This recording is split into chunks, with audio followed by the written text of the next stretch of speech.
Bonjour à toutes et à tous et bienvenue dans Objectif Cloud, une série de podcasts conçus par les experts de Capgemini pour faciliter l'adoption du cloud. Ensemble, nous poursuivons notre investigation des différentes facettes du cloud. Un sujet on ne peut plus d'actualité, la cybersécurité. Je suis Annabelle Husselier, directrice marketing de Capgemini France. C'est aujourd'hui Jeanne Heuré, directrice sécurité numérique chez Capgemini Invent, qui nous fait le plaisir de sa présence pour décoder les enjeux de sécurité dans un environnement cloud. D'ailleurs, y a-t-il des risques ou des enjeux de sécurité lorsqu'on a recours au cloud ?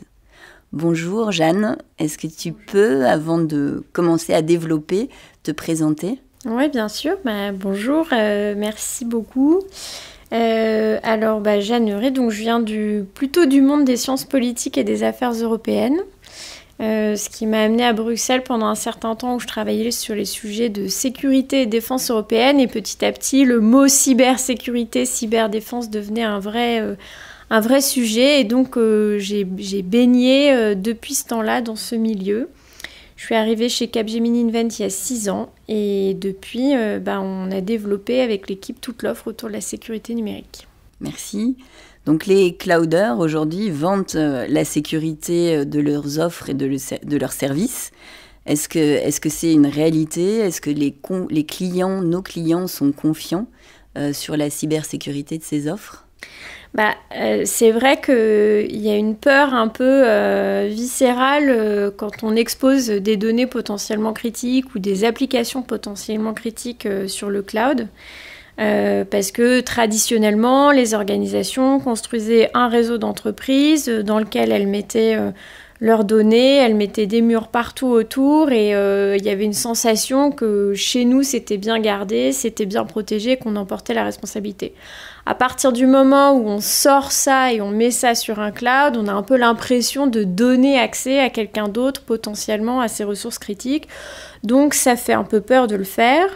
Néanmoins, et c'était dit dans la question, les clouders vantent un peu leur système de sécurité et ils ont raison, puisque bien souvent, le niveau de sécurité, techniquement parlant, est beaucoup plus élevé sur un cloud qu'à l'interne d'une organisation. Parce qu'en fait, ils ont les meilleurs profils du marché, ils ont des super technologies, ils sont extrêmement bien organisés.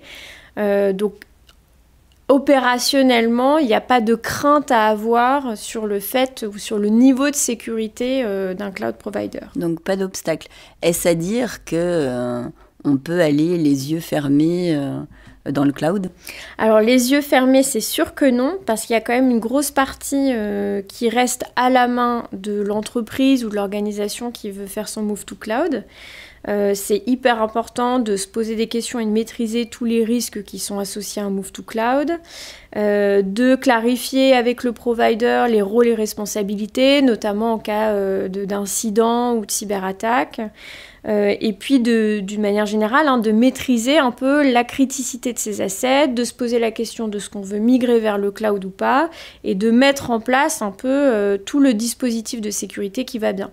Donc l'infrastructure cloud, elle est techniquement sécurisée par le provider. En revanche, il y a une grosse partie de la décision et de la responsabilité qui reste du côté de l'organisation. Donc il ne faut pas y aller les yeux fermés, il faut vraiment faire le move to cloud de façon maîtrisée. Merci Jeanne. Tu nous as dit en introduction là, que tu étais aux affaires européennes par le passé et aujourd'hui c'est quand même un sujet d'actualité. On parle beaucoup de souveraineté. Quelle est la différence ou comment on peut positionner la souveraineté versus la sécurité ? Eh bien, c'est vrai que c'est deux sujets qui sont souvent associés. Pour moi, il y a une petite différence. La sécurité à proprement parler, c'est un sujet très, très factuel, très rationnel.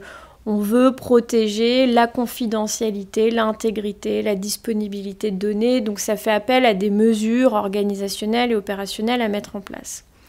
La souveraineté, c'est un enjeu qui est quand même beaucoup plus géopolitique. D'abord, le terme existe depuis des siècles en philosophie politique et en relations internationales. Donc, c'est la souveraineté numérique, c'est quand même le fait d'avoir envie d'être relativement autonome, d'avoir un pouvoir numérique sur un espace donné. Donc, quand on parle de cloud souverain, c'est pas tant un sujet de sécurité opérationnelle que la volonté d'avoir un cloud qui soit européen, avec une souveraineté technologique en Europe, et c'est évidemment derrière ça, pour les grandes entreprises françaises avec lesquelles on travaille, notamment ceux qui sont des opérateurs essentiels, c'est la volonté d'éviter un peu le phénomène du Big Brother, c'est-à-dire on a quand même peur que, in fine, un clouder américain soit plutôt fidèle à son État et à ses institutions qu'à ses clients.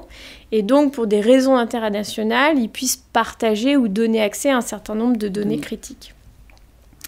Tout à fait. Et comment on accompagne justement ces enjeux de souveraineté ? Vous avez dû entendre parler du projet Gaia-X. Capgemini est hyper engagé, mobilisé, j'allais dire même co-constructeur un peu de tout ce sujet autour du cloud européen. Donc derrière, c'est l'idée de ramener le cloud en Europe avec la création de data space sur le territoire européen. Donc ça, c'est clairement un nouvel entrant pour nos clients. Après, il faut quand même avoir en tête qu'on a des clients qui passent le cap, évidemment, qui font des move to cloud avec des clouders américains, parce que pour l'instant, les bénéfices qu'ils ont à en tirer sont tellement conséquents que ça contrebalance en quelque sorte le risque associé à la non-souveraineté, si je puis dire. Donc il y a de réelles opportunités, oui. Si j'écoute bien ce que tu nous expliques. Mais quels sont les risques tout de même auxquels doivent faire face ou auxquels peuvent faire face nos clients ? Les risques, alors ils sont assez variés. Il y a un risque, je dirais, qui est quasiment le plus prégnant quand on parle de cloud, qui est le risque d'accès non autorisé à des informations potentiellement critiques. Il y a un risque aussi de perte de contrôle des opérations qui sont effectuées sur le cloud. C'est-à-dire on a un peu peur de perdre de vue des actions ou des modifications qui seraient effectuées sur nos ressources dans le cloud. Il y a évidemment un risque de fuite de données, que ce soit accidentel ou malveillant. En tout cas, c'est un risque à prendre en compte. Il y a des risques parfois de non-conformité qu'il faut anticiper, c'est-à-dire est-ce que légalement j'ai le droit de mettre tel type d'information sur le cloud sur tel territoire. Et puis, il y a un risque dont on parle un peu moins, mais qui est plutôt RH pour moi, qui est un risque de compétence, parce qu'en fait, les dispositifs de sécurité traditionnels, ils sont formés, ils ont l'habitude de travailler sur des technos on-premise. Et les bouger, les upskiller vers des techno-cloud, c'est quelque chose qui n'est pas toujours pensé et qu'il faut absolument prendre en compte. Sur la différence donc, entre sur site et passer dans le cloud. Je dirais, comment on fait aujourd'hui pour contenir ces risques ? Alors, on ne va pas pouvoir détailler et aller dans le fond des mesures qu'on peut prendre, mais est-ce que tu peux nous donner des grands principes, des exemples qui font qu'on peut parer à ces risques ? Pour moi, si je le résume, je pense qu'il y a deux grands points. Il y a toute une partie un peu de stratégie et cyber et organisationnelle autour du Move to Cloud. Donc on le disait tout à l'heure, bien définir les rôles et responsabilités, faire un plan de compétences, mettre en place des exercices de crise avec le provider. Donc c'est avec toute la gestion et l'approche autour du Move to Cloud. Et après, il y a une grosse feuille de route opérationnelle avec des dispositifs technologiques, des process à mettre en place. Et là, peut-être que je peux dire un mot, c'est on bascule en ce moment dans la cybersécurité dans un nouveau paradigme qui s'appelle le Zero Trust, qui consiste à ramener la protection au niveau de la ressource. Et derrière, ça va faire appel à plein de mesures qui sont de l'automatisation, de la surveillance avec des outils cloud de ce qui se passe sur le cloud, de la micro-segmentation dans les réseaux, de la gestion d'identité, des devices qui se connectent, etc., etc. Donc plein de mesures plus techniques et process, on va dire. Merci pour ces indications, Jeanne. Il faudra bien sûr creuser, mais ça donne quand même de belles perspectives. Notre podcast s'appelle Objectif Cloud.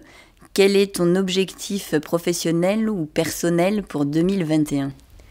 Mon objectif, en tout cas, je ne sais pas si c'est un objectif, mais ce qui m'occupe la tête dès que je suis plus chez Cap en ce moment, c'est mon déménagement.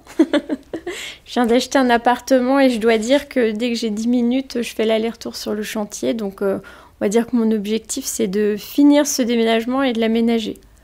Enfin, Parfait. De le décorer. C'est bien aussi. Merci beaucoup, Jeanne, d'avoir répondu à mes questions. Merci à toutes et à tous de nous avoir écoutés, d'avoir écouté ce nouvel épisode Cloud et Cyber d'Objectif Cloud. Si le podcast vous a plu, n'hésitez pas à le partager. Vous pouvez aussi télécharger notre guide Transformation Cloud, les clés du succès. Et on se retrouve bientôt pour un nouvel épisode d'Objectif Cloud. Merci beaucoup, Jeanne. Merci beaucoup.